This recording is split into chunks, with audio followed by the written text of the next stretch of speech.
नमस्ते सर्वांना, माझ्या आजच्या ब्लॉगमध्ये सर्वांचं स्वागत आहे। हा थोडासा वेगळा ब्लॉग आहे। आज आहे गुरुपौर्णिमा आणि त्यानिमित्त मी चालली आहे अक्कलकोटला श्री स्वामी समर्थ महाराजांचे दर्शन घ्यायला।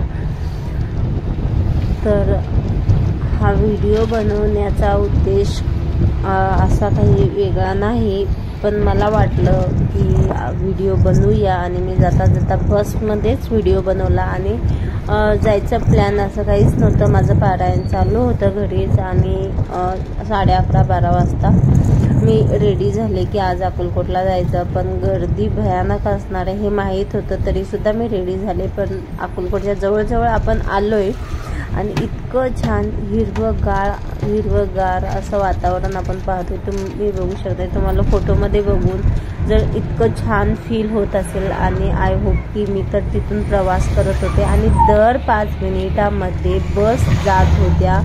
स्पेशल यात्रासाठी बस अरेंज केल्या होत्या की जाण्यासाठी येण्यासाठी काहीच असं वेट करावं लागणार नव्हतं आपल्याला। ऑफकोर्स गुरुपौर्णिमा आहे तर सर्व ठिकाण जे अक्कलकोटमधले आहेत, समाधी मठ, वटवृक्ष जिथं महाराज 22 वर्षे राहिलेले ते, परत नंतरनं बाळाप्पा महाराजांचं मठ, सगळीकडे खूप भयानक गर्दी होती आणि मी ते सर्व काही दाखवण्याचा प्रयत्न केले आहे तुम्हाला ह्या व्हिडिओमध्ये।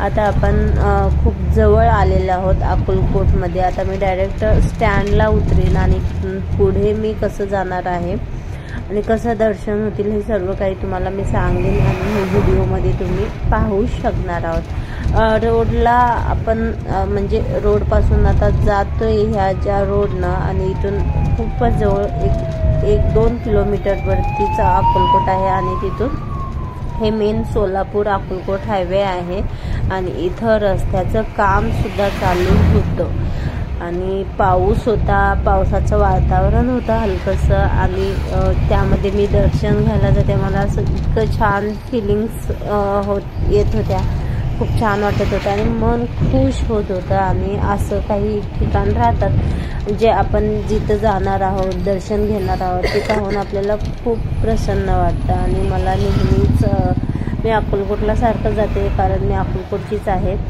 तरीसुद्धा मला आज जे गुरुपौर्णिमेनिमित्त मी जात होते तर माझं मन अगदी खूप प्रसन्न वाटत होतं, खूप भारी वाटत होतं, कारण त्या भावना मी व्यक्त करू शकत नाही। जसं जसं जातोय तसं हिरवगार, कारण हे जे हिरवगार दिसतंय तुम्हाला ते काही दिवसाआधी वाळून गेलं होतं, भयानक असं दिसत होतं, पण आता थोडंसं पाऊस पडल्यामुळे हिरवगार दिसतंय, खूप छान वाटतंय, असं मन प्रसन्न होत होतं जसं जसं जाईल तिकडे। आणि तुम्हाला कसं वाटतंय आणि तुम्हाला पण कधी यायचं आहे का अक्कलकोटला, घ्यायचे आहे का स्वामींचे दर्शन?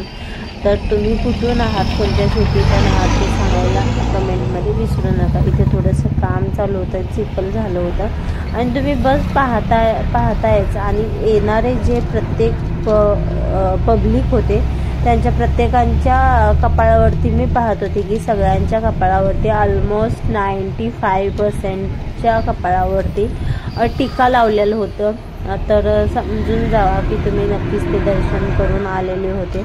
आणि मी पुढे थोडंसं दाखवते, पण ते लोक तुम्ही बघताय बाईकवरती जाणारे, चालत जाणारे, एवढी गर्दी आणि तेवढ्या गर्दींमधून सगळ्यांच्या कपाळावरती टीका दिसत होता। तर मी विचार करत होते मी आता जाते तर हे कधी दर्शन घेतले असतील असं वाटत होतं मला, तर भारी वाटत होतं। पण तुम्ही पण जर कधी येणार असाल तर नक्कीच दर्शन करा। आणि सोलापूरपासून अक्कलकोट फक्त आणि फक्त 39 किलोमीटर आहे, 1 तास लागतो। जर तुम्ही 4 व्हीलरमधून जर जाणार असाल तर अर्ध्या तासामध्ये तुम्ही दर्शन म्हणजे अर्ध्या तासामध्ये तुम्ही अक्कलकोटला पोहोचता। आता तुम्हाला जर सोलापूरमधून जायचं असेल तर स्टँडला, रंगभवनला, पाण्याच्या टाकीला ह्या 3 स्टॉप आहेत सोलापूरमध्ये जे तुम्हाला अक्कलकोटला जाण्यासाठी बस अवेलेबल असतात।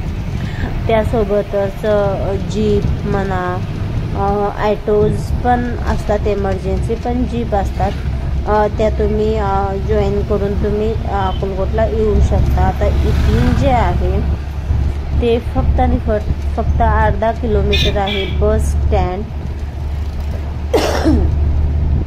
मी ऑलमोस्ट 1 वीक तर आजारीच होते आणि त्या सिच्युएशनमध्ये मी दर्शनाला जाणार आहे हे ऐकून मला घरातले मला जाऊ नको म्हणत होते.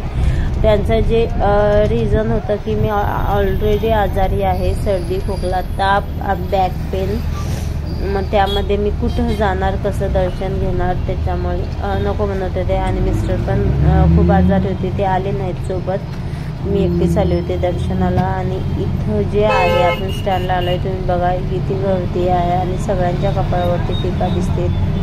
बापरे, एवढी मी बघत होती इथं स्टँडपासूनच गर्दी, तर स्टँडला तर एवढी गर्दी होती ना, प्रत्येक रिक्षावाला मंदिर मंदिर मंदिर करत होते, कारण त्यांना सुद्धा माहिती होतं की आज अक्कलकोटला येणारा प्रत्येक नागरिक, प्रत्येक व्यक्ती हा महाराजांच्या दर्शनासाठीच येत आहे, महाराजांना भेटण्यासाठीच. आणि मी तिथे उतरून ॲटो केला, ॲटो होते ॲटोवाले, आणि तिथून आले. हे आपलं शहाजी हायस्कूल आहे इथे लेफ्ट साईडला, आणि राईट साईडला कोर्ट आहे.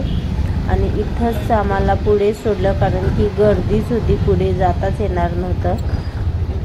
तर तुम्ही बघा इथंच रिक्षा स्टॉप होते आणि इथूनच मला जावं लागत होतं. हे बघा मंदिर कुठेच राहिलं, अगदी कोर्टाजवळच इथेच गर्दी होती. आता मला कळत नव्हतं नेमकं मी जाऊ कुठं, आणि तिथून मी आधी बाळाप्पा महाराजांचे जे हे आहे तिथे समाधी, मी तिथे दर्शन घेतले.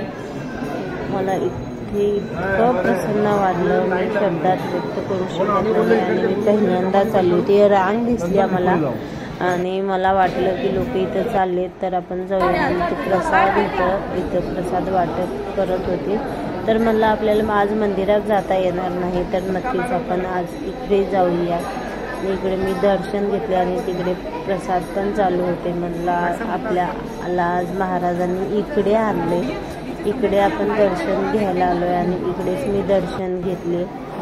आणि 5-10 मिनिटं ध्यान करायला बसले. इथं महाराजांची मूर्ती होती आणि इथूनच मी दर्शन घेतले महाराजांचे. आणि मी म्हटलं महाराज सर्वस्व आहे.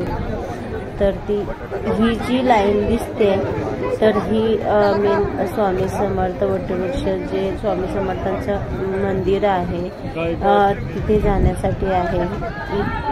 कुठेच 5 किलोमीटर अंतरापासून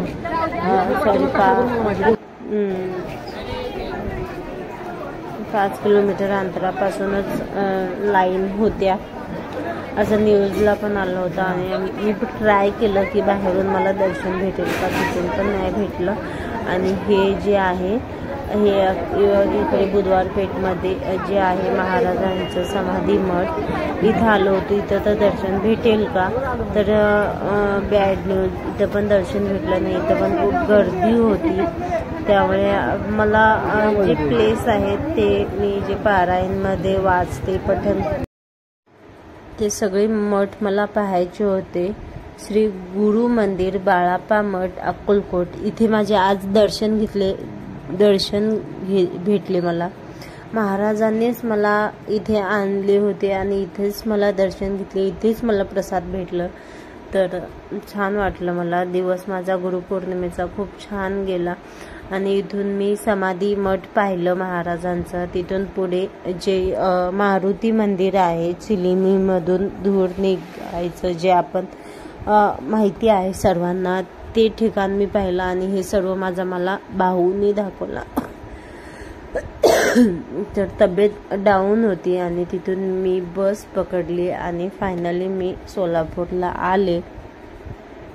तिथून आल्यानंतर राहिलेलं पारायण पूर्ण केल्यानंतर मग मी संध्याकाळी म्हटलं आज आपण काहीतरी करूया दानधर्म.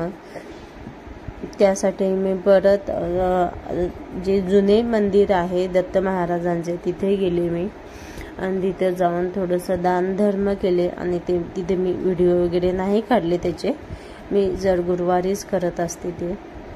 आणि आज गुरुपौर्णिमेनिमित्त ते मला करण्याची संधी महाराजांनी मला दिली, तर मी खूप नशीबवान समजते. आभार मानते मी महाराजांचे. महाराज गुरुपद स्वीकारतील माझी, ह्या आशा व्यक्त करते. आणि हा ब्लॉग इथे संपवते। हा ब्लॉग तुम्हाला कसा वाटला मला नक्कीच कमेंटमध्ये सांगा। आणि हा बहुतेक खूप वेगळा व्हिडिओ झाला पर्सनल, परंतु मला छान वाटलं।